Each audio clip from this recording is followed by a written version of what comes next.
A day in politics can change a lot of things. Because we all remember that before Kenya entered into the current crisis, the politics in this country was at high voltage point. But everything stopped. The reggae, which was playing at high volume, stopped. The BBI campaigns, which were ongoing across the country, all of that stopped. The justice for Kipyegon Kenei stopped. The war on corruption stopped. And several other things stopped.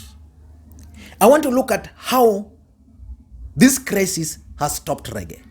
I don't want to say that it has stopped reggae, but reggae is no longer playing. Maybe the rhythm is the only thing which has changed.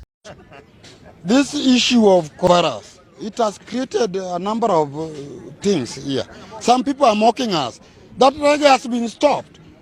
According to me, I know reggae is still on. Reggae is going on.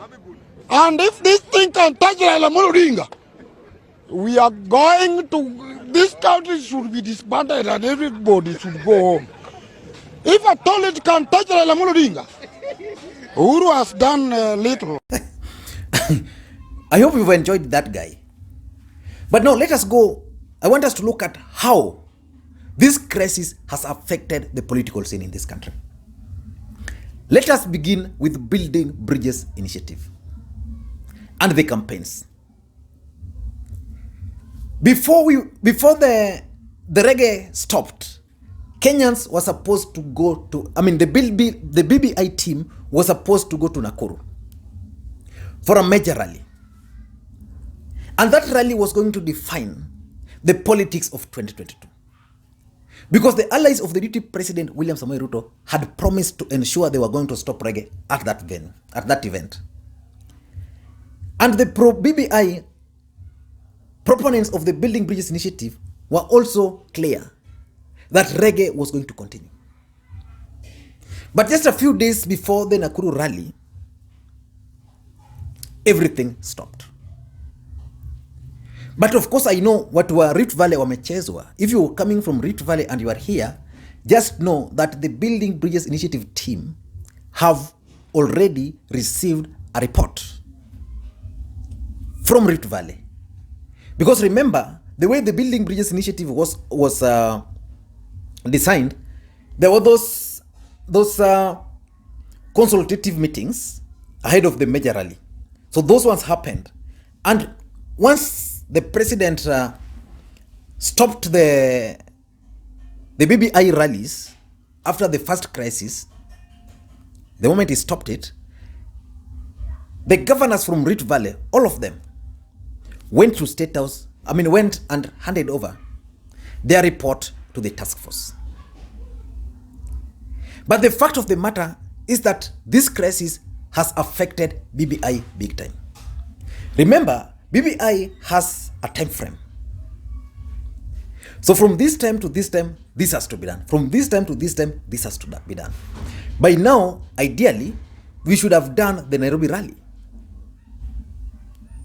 Then after the Nairobi rally, I don't know their next course of action.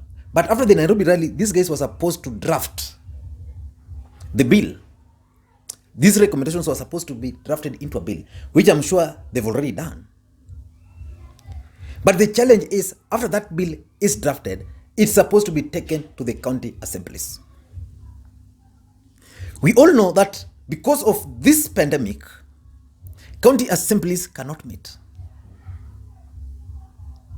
Apart from Kirinyaga, which met the other day, most county assemblies actually adjourned.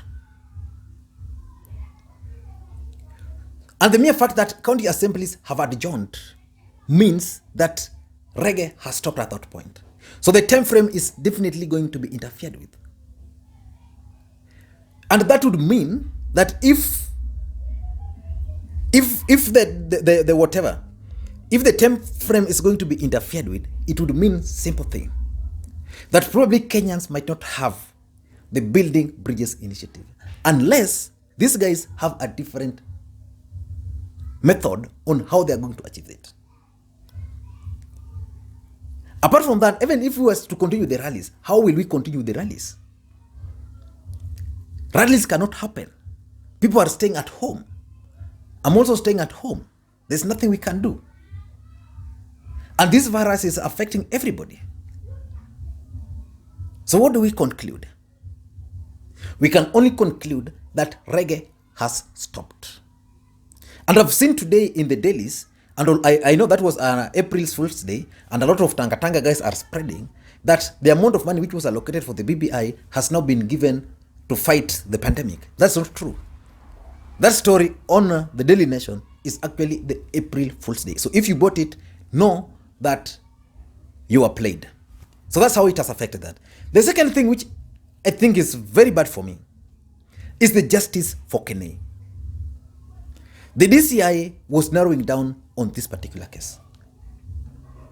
Because we all know Kenei was eliminated. And Kenyans were demanding for justice for him and the family. And the DCI was already investigating this matter and narrowing down on suspects. I'm sure because of this pandemic, there's no way these investigations are going to continue. And because the investigations will not continue, Kenyans are going to forget. And because Kenyans are going to forget, there is chance that the people involved in this are either going to influence the investigative officers or they're going to interfere with the evidence. I have one hope in one man called DCI George Kinoti, and I've said this several times.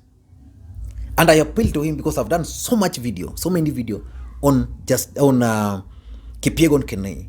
The only thing the DCI should do to Kenyans is to ensure that justice is delivered to the families of Kenei. Because if justice will not be found, if the culprits will not be found, I am sure in this country there is no any other case like this one of Kenei which will ever be found again. There's no justice. Because at least in this case, there are leads to the story. So the DCI should continue with their investigations, I think. I don't think they'll be affected if they continued with their thing, with the work they were doing. Probably they are still working underground on this particular case, but I think they need to continue. The other thing which was taking headlines and has been affected was the investigations into the 40 billion scandal, fake tender scandal. This is where Rashid Eches, the two foreigners, the fake army general were involved. And all this happened right at the office of the deputy president. I wanted these investigations to be concluded so that we can know certain things. The deputy president of the Republic of Kenya is not an ordinary individual. So the mere fact that an individual can go to his office and execute a deal like this should worry all Kenyans. And that was my worry. And that was not the only worry. The DP had said very clearly that these guys were actually crooks and goons. So if they were crooks and goons, how did they access the office? And is it possible that the security of the DP was being undermined somewhere? Or was there politics to portray the deputy president as someone who is very bad before the public?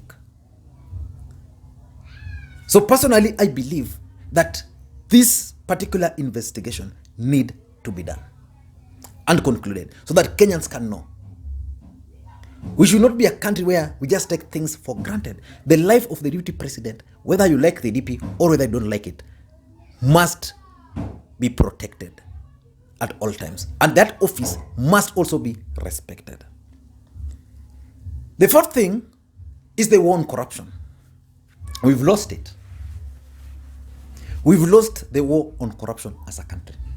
I was just reading the papers today and the news, and I'm shocked that all pending bills will now not be paid for the time being, because the country is still focused on the virus. How will Kenyans survive? There are Kenyans whose livelihood depends fully on those tenders. Remember, some people did these tenders several years ago. They've not been paid. They borrowed banks. Of course, banks won't demand for their money because the president has actually told them to suspend or negotiate the repayment periods. But why should the government of Kenya decide to refuse to pay people their pending bills? Why should they refuse? Pending bills is something which has been used. So they should focus on paying, even if it's half of the pending bills to Kenyans. So that Kenyans, at least under this particular difficult moment, they can enjoy. They can go out there to their shopping. Those who worked hard. And lastly, I think it's the economy in general. We are also going to lose it. If county governments have closed, national government have closed, KRA, where will they get the tax? Remember, we owe China billions and billions, and we are expected to repay. How are we going to repay China? Because I don't think China will care about this particular pandemic which came from their country. I'm not sure whether they're going to care. China will still demand Kenyans to pay their loan. So in my view, this particular pandemic virus, commonly known as corona, if not handled well by this country, then we are going to face problems. I am glad at least 3 cases have been, are there 2 cases? 3 cases have been recovered fully. That's good news. But again, the cases are not so many, 21 cases in this country. 21 cases. And I was walking around town today, and I noted that even enforcing simple things which the government announced yesterday, like face masks by the border operators, I mean, nobody's enforcing. People are just careless outside here. People are just careless. Anyway, I don't know what you think. Do you think reggae has stopped? Ama ni ile true rhythm ya reggae ndio imechange kiasi? Let me get your opinion on this. Thank you guys, and please, I was supposed to have an interview with Mulei, the guy from Kilifi who exposed the deputy governor.